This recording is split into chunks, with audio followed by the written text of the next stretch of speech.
Hello, good morning, जोहार। मैं संजय और आप देख रहे हैं न्यूज़ झारखंड। चलिए जानते हैं आज के मुख्य 25 बड़ी खबरों को। जेएमएम ने धनबाद में मनाया 51वां स्थापना दिवस। सीएम हेमंत बोले, हम व्यापारियों के नहीं बल्कि राज्य के आदिवासी मूलवासी के जनप्रतिनिधि, हमें इनके पेट भरने की चिंता, खुद की जेब नहीं। जेएमएम अपना 51वां स्थापना दिवस धनबाद के गोल्फ ग्राउंड में मनाया, जहां सुबह से ही हजारों की संख्या में कार्यकर्ता पहुंचे। वहीं इस ऐतिहासिक आयोजन को लेकर पूरे शहर को पार्टी के बैनर और पोस्टर से पाट दिया गया। मौके पर मुख्यमंत्री हेमंत सोरेन, जेएमएम के केंद्रीय अध्यक्ष शिबू सोरेन समेत पार्टी के कई अहम पदाधिकारी और हजारों कार्यकर्ता उपस्थित रहे। इस दौरान सीएम ने कहा है कि हम व्यापारियों के जनप्रतिनिधि नहीं हैं, हम राज्य के आदिवासी, मूलवासी, दलित, अल्पसंख्यक, पिछड़े वर्ग, गरीब, किसान लोगों का जनप्रतिनिधि हैं। हमें इन लोगों के पेट भरने की चिंता है, ना कि हमें अपने जेब भरने की। अपने संबोधन में सीएम हेमंत सोरेन ने कहा है कि व्यापारियों की जमात वाली पार्टी विपक्ष है, व्यापारियों की जमात तो इस पार्टी में है। उन्होंने कहा है कि 1932 के खतियान आधारित नियोजन नीति लाते हैं, पर इसे असंवैधानिक करार दिया जाता है। अजीब हालत है। हमें तो समझ में नहीं आता है कि राज्य सरकार राज्य के आदिवासी मूलवासी को अधिकार देने के लिए कानून बनाती है और पेट दर्द यूपी बिहार के लोगों को होता है। रामगढ़ उपचुनाव, आजसू प्रत्याशी सुनीता चौधरी ने किया नामांकन। रामगढ़ उपचुनाव के लिए आजसू प्रत्याशी सुनीता चौधरी ने सुदेश महतो की मौजूदगी में नामांकन किया। इस दौरान उनके पति चंद्र प्रकाश चौधरी भी मौजूद रहे। नामांकन में भाजपा विधायक सीपी सिंह, किशोर दास, जेपी पटेल और समरी लाल भी शामिल हुए। बता दें कि 31 जनवरी से उपचुनाव के लिए नामांकन शुरू हो गई है। नामांकन की प्रक्रिया 7 फरवरी तक चलेगी। स्क्रूटनी 8 फरवरी को होगा। इसके साथ ही नाम वापस की तिथि 10 फरवरी तक है। इस सीट पर मतदान 27 फरवरी को होगा। रिजल्ट की घोषणा 2 मार्च को की जाएगी। इस दौरान सुदेश महतो ने कहा है कि सरकार के वादाखिलाफी और भ्रष्टाचार के मुद्दे पर रामगढ़ का चुनाव होगा। रामगढ़ उपचुनाव में कांग्रेस ने उतारा उम्मीदवार, बजरंग महतो होंगे कांग्रेस के उम्मीदवार। पार्टी कार्यालय से हुई घोषणा। ममता देवी की विधानसभा की सदस्यता जाने के बाद से खाली हुए रामगढ़ विधानसभा सीट पर उपचुनाव होंगे। इसके तारीखों की घोषणा हो चुकी है। वहीं पार्टियों ने भी मैदान में अपने उम्मीदवार उतारने शुरू कर दिए हैं। शनिवार को भारतीय राष्ट्रीय कांग्रेस ने रामगढ़ उपचुनाव के लिए अपने उम्मीदवार के नाम की घोषणा कर दी है। नाम की घोषणा पार्टी कार्यालय से प्रदेश अध्यक्ष राजेश ठाकुर, नेता आलमगीर आलम ने की। रामगढ़ उपचुनाव में कांग्रेस के उम्मीदवार बजरंग महतो होंगे। बजरंग महतो पूर्व विधायक ममता देवी के पति हैं। पार्टी उम्मीदवार की घोषणा करते हुए कांग्रेस विधायक दल के नेता आलमगीर आलम ने कहा है कि रामगढ़ उपचुनाव में भी कांग्रेस अपनी जीत हासिल करेगी। उन्होंने कहा है कि ऐसा पहली बार नहीं होने जा रहा है। यूपीए गठबंधन ने 4 उपचुनाव में जीत हासिल हुई है। उन्होंने कहा है कि रामगढ़ में कांग्रेस के प्रत्याशी बजरंग कुमार महतो की ही जीत तय है। पार्टी कार्यालय से बताया गया है कि कांग्रेस उम्मीदवार बजरंग महतो 7 फरवरी मंगलवार को अपना नामांकन करेंगे।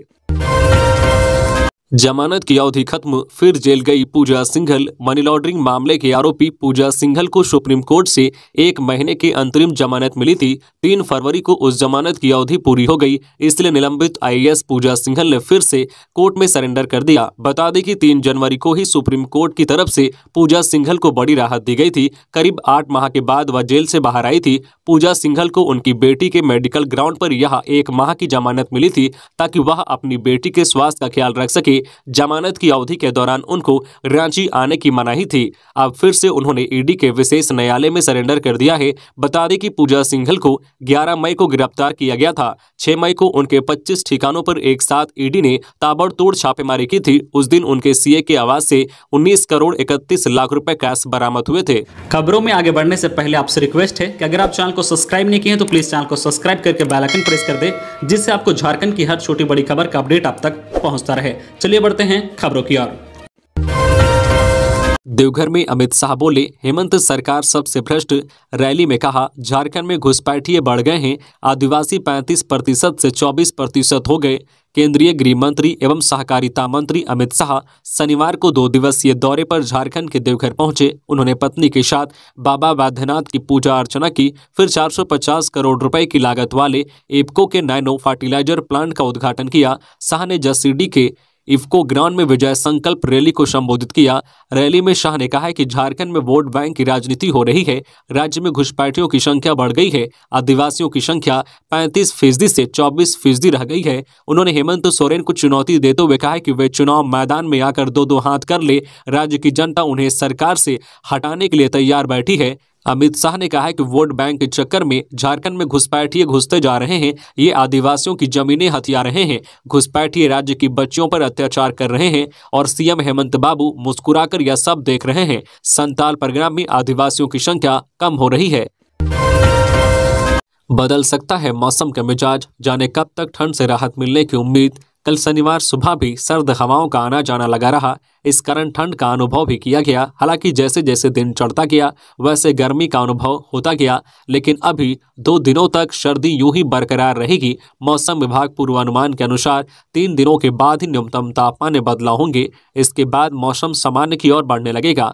राज्य में अगले 2 दिनों के दौरान न्यूनतम तापमान में कोई बड़े बदलाव की संभावना नहीं है। अगले 3 दिनों में न्यूनतम तापमान में धीरे धीरे 2 से 3 डिग्री सेल्सियस की वृद्धि हो सकती है। फिलहाल आसमान मुख्यतः साफ और मौसम शुष्क रहेगा। वहीं पिछले 24 घंटे की बात करें तो सबसे अधिक तापमान 32 डिग्री सेल्सियस चाईबासा का रिकॉर्ड किया गया। वहीं न्यूनतम तापमान 5.3 डिग्री सेल्सियस दर्ज किया गया।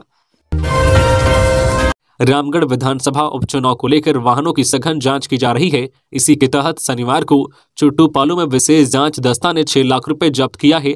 जांच टीम ने एक कार से 6 लाख रुपए बरामद की है। इस जांच दल में मजिस्ट्रेट हरि सिंह मुंडा, अनि धनंजय प्रसाद, अनि प्यारे हसन, अनि अभय कृष्ण गिरी और सादल बल शामिल थे। पुलिस ने 2 नक्सलियों को दबोचा। पिछले दिनों चाईबासा में किया था आईईडी ब्लास्ट। चाईबासा में पिछले दिनों हुए आईईडी ब्लास्ट में शामिल 2 नक्सलियों को पुलिस ने गिरफ्तार कर लिया है। दोनों नक्सली वारदात को अंजाम देने के बाद अजद बेड़ा गांव में जाकर छिपे हुए थे। गुप्त सूचना के आधार पर एसपी ने जिला पुलिस और सीआरपीएफ की संयुक्त टीम का गठन किया। विशेष टीम ने इलाके की घेराबंदी कर दोनों नक्सलियों को धर दबोचा। पूरे मामले पर एसपी आशुतोष शेखर ने बताया कि गुप्त सूचना के आधार पर कार्रवाई की गई है। सूचना थी कि जो है सिंगी जारी में ब्लास्ट करने वाले नक्सली अजद बेड़ा गांव में छिपे हैं, जिनकी गिरफ्तारी के लिए संयुक्त टीम का गठन किया गया। टीम ने कार्रवाई करते हुए नक्सली बुडन सिंह तामसोय और रघुनाथ तामसोय को गिरफ्तार कर लिया। आईडी विस्फोट की घटना में दोनों ने अपनी संलिप्तता स्वीकार की है। बता दें कि पिछले दिनों सीआरपीएफ के जवान जंगल के इलाके में सर्च ऑपरेशन चला रहे थे। इसी दौरान नक्सलियों द्वारा लगाए गए आईडी के संपर्क में आ गए और आईडी ब्लास्ट से 3 जवान घायल हो गए थे। सीएम गिना रहे थे उपलब्धियां, बाहर सहियाएं कर रही थी नारेबाजी।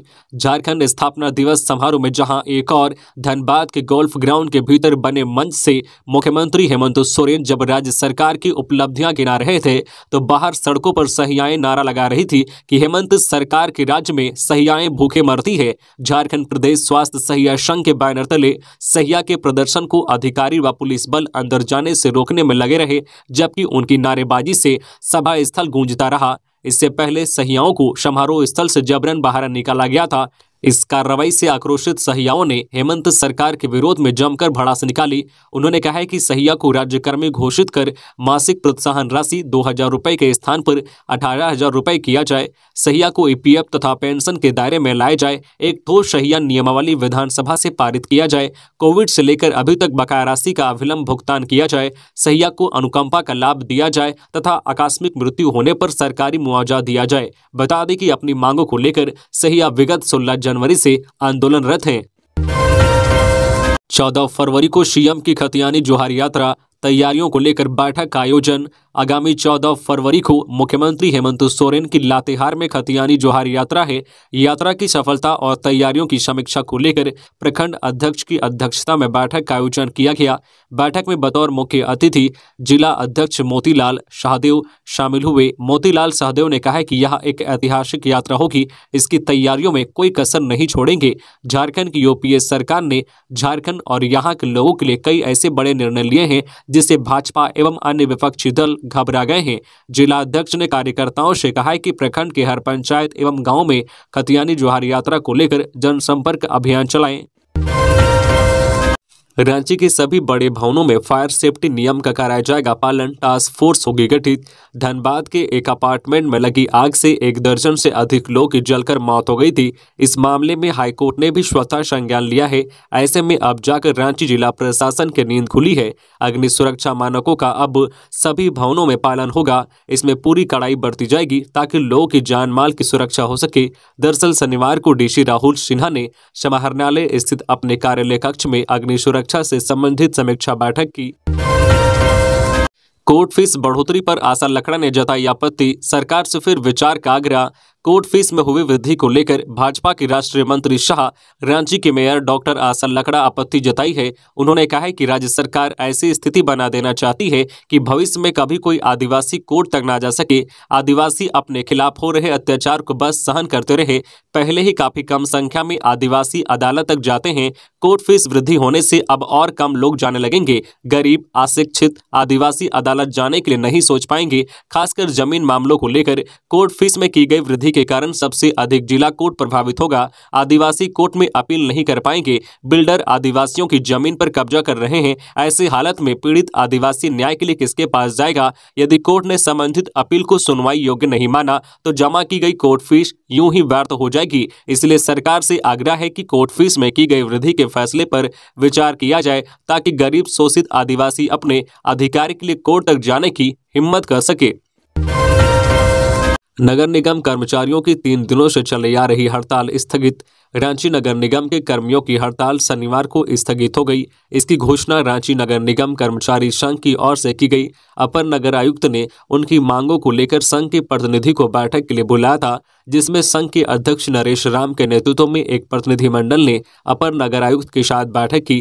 प्रतिनिधिमंडल में शशिकांत कुमार, गिरीश प्रसाद, राकेश राम, दीपक रजक, ओंकार पांडे, मुनि टोप्पो, सीमा कुमारी और गोपाल गोप आदि शामिल थे। वार्ता के दौरान संघ द्वारा निगम के पदाधिकारियों को बताया गया कि 15 दिन पूर्व ही हड़ताल की सूचना दी गई थी, मगर संघ के मांग पत्र के संबंध में अभी तक सरकार को सूचना नहीं दी गई। संघ के अध्यक्ष के अनुसार इस पर अपर नगर आयुक्त द्वारा खेद व्यक्त किया। साथ ही कहा गया है कि 15 दिनों के अंदर सरकार को संघ की मांगों के संदर्भ में पत्र देकर जल्द से जल्द कार्रवाई का अनुरोध किया जाएगा।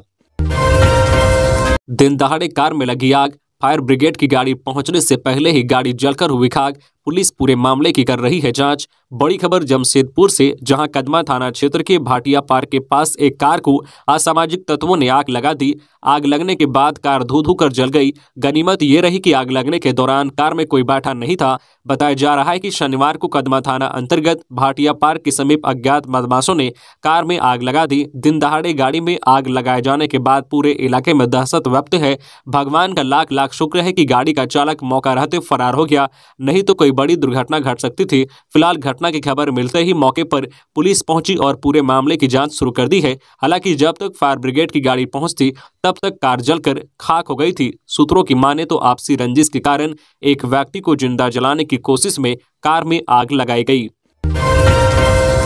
पलामू के खरार गांव में यज्ञ शुरू होने से पहले यज्ञशाला की कुटिया में लगी आग। हुसैनाबाद अनुमंडल क्षेत्र के खरार पर गांव में यज्ञ के पूर्व शनिवार को यज्ञशाला परिसर में बने कुटिया में अचानक आग लग गई। इस आगलगी में कई साधु और संतों की बनी कुटिया जलकर राख हो गई। कुटिया में रखे अनाज और अन्य पूजन सामग्री भी जल गए। आग लगने के बाद ग्रामीणों ने काफी मशक्कत के बाद आग पर काबू पाया। आग लगने की सूचना मिलते ही हुसैनाबाद पुलिस मौके पर पहुंचकर स्थिति का जायजा लिया। जानकारी के अनुसार 20 फरवरी से 29 फरवरी तक श्री रामचरितमानस यज्ञ शुरू होने वाली थी। करीब 4 बजे संत का प्रवचन चल रहा था। अचानक आग की लपटें देखकर प्रवचन में बैठे लोगों के बीच अफरा तफरी मच गई। तत्काल लोगों ने सूझबूझ से यज्ञशाला में आग नहीं फैलने दिया। आग लगने के कारण का पता नहीं चल सका है।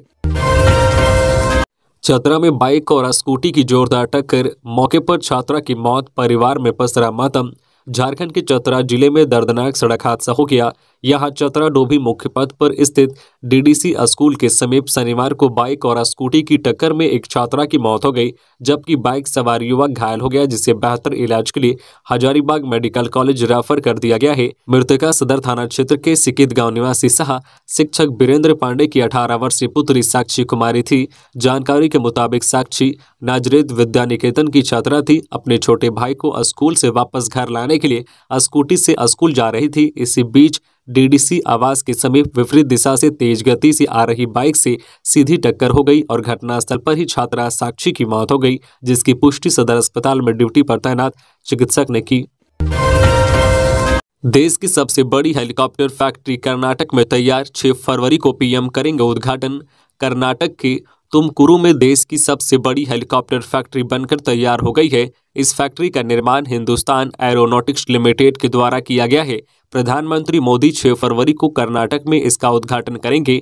615 एकड़ में फैली हुई फैक्ट्री को देश की हेलीकॉप्टर संबंधित सभी जरूरतों के अनुरूप विकसित किया गया है। शुरुआत में यहां लाइट यूटिलिटी हेलीकॉप्टर बनाई जाएगी। इस फैक्ट्री में HAL की 20 साल में 3 से 15 टन में 1000 से अधिक हेलीकॉप्टर बनाने की योजना है। फैक्ट्री के उद्घाटन समारोह में रक्षा मंत्री जगन्नाथ सिंह और रक्षा मंत्रालय के वरिष्ठ अधिकारी भी मौजूद रहेंगे। विश्व कैंसर दिवस पर रिम्स के चिकित्सकों की लोगों से अपील, कैंसर से डरने की नहीं, लड़ने की है जरूरत। देश में कैंसर जैसी खतरनाक बीमारी से बचने और लोगों को बीमारी के प्रति जागरूक करने के लिए प्रत्येक वर्ष 4 फरवरी को विश्व कैंसर दिवस मनाया जाता है। कैंसर एक खतरनाक बीमारी है। इस बीमारी के प्राथमिक लक्षण को कैसे समझे और इससे कैसे बचाव करें, इस सब को लेकर लोगों को विश्व कैंसर दिवस के दिन जागरूक किया जाता है। विश्व कैंसर दिवस के अवसर पर राजधानी रांची सहित राज्य के विभिन्न जिलों में स्वास्थ्य संगठन और चिकित्सकों की ओर से इस खास दिवस पर विभिन्न कार्यक्रमों का आयोजन किया गया, जिसमें लोगों को जागरूक किया गया कि कैंसर से खुद का कैसे बचाव करें।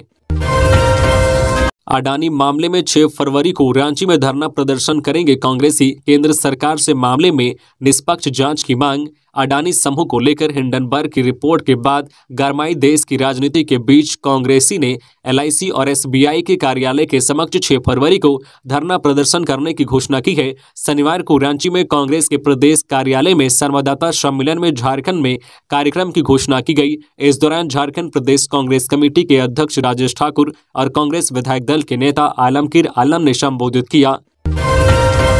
कांके में बनेगा 50 बेड का आयुष हॉस्पिटल, 6 माह में शुरू होगा काम। रांची के कांके अंचल में 50 बेड का आयुष हॉस्पिटल का निर्माण किया जाएगा। 1 एकड़ जमीन में इस हॉस्पिटल का निर्माण होगा। दरअसल हॉस्पिटल निर्माण के लिए अंतर विभागीय निःशुल्क भू स्थानांतरण प्रस्ताव को DC ने स्वीकृति दे दी है। इसके तहत कांके अंचल के मौजा कदमा, खाता संख्या 55, प्लॉट संख्या 580, रकबा 1 एकड़, गैर मजरूआ मालिक किस्म मेंटल हॉस्पिटल भूमि को स्वास्थ्य उपकेंद्र निर्माण के लिए चिन्हित किया गया है। राजभवन में फूलों की मुस्कुराहट और हंसी पर रीझ रहे लोग। इन दिनों राजभवन का गार्डन शहरवासियों के लिए आकर्षण का केंद्र बना हुआ है। हजारों लोग रोजाना उद्यान में फूल पौधों की सुंदरता को निखारने पहुंच रहे हैं। फूलों की मुस्कुराहट और हंसी पर रिझ रहे हैं लोग। परिवार के साथ यहां क्वालिटी टाइम बिता रहे हैं। गार्डन में फूलों की रंगोली और राजभवन के मेन पोर्टिको में बनाया नया अशोक स्तंभ लोगों को विशेष रूप से आकर्षित कर रहा है। अशोक बागान में कई रंग बिरंगे फूलों को रंगोली की तरह तैयार किया गया है। उसकी कटिंग ऐसी की गई है कि वह दूर से रंगोली की डिजाइन की तरह दिखाई देता है। माली रुबुल अंसारी ने बताया है कि बगीचे में 250 विभिन्न प्रकार के लगभग 15,000 गुलाब हैं। इनके अलावा बगीचे में रुद्राक्ष और कल्पतरु के पेड़, पीले बांस, इलायची और कई प्रकार के फलों के असामान्य पेड़ हैं। नारंगी, थाई अमरूद, सेव और नींबू के पेड़ सहित 45 प्रकार के विंटर फूल, 500 प्रकार के फलदार वृक्ष हैं। उद्यान में 9 फाउंटेन। तो ये थी आज की झारखंड की टॉप बड़ी खबरें। इसी तरह झारखंड की हर छोटी बड़ी खबर देखने के लिए आप हमारे चैनल न्यू झारखंड चैनल को सब्सक्राइब करके बेल आइकन प्रेस कर दीजिए, जिससे आपको झारखंड की हर छोटी बड़ी खबर का अपडेट आप तक पहुंचता रहे। तो आज के लिए बस इतना ही। हमें दीजिए इजाजत, फिर मिलते हैं नेक्स्ट न्यूज में।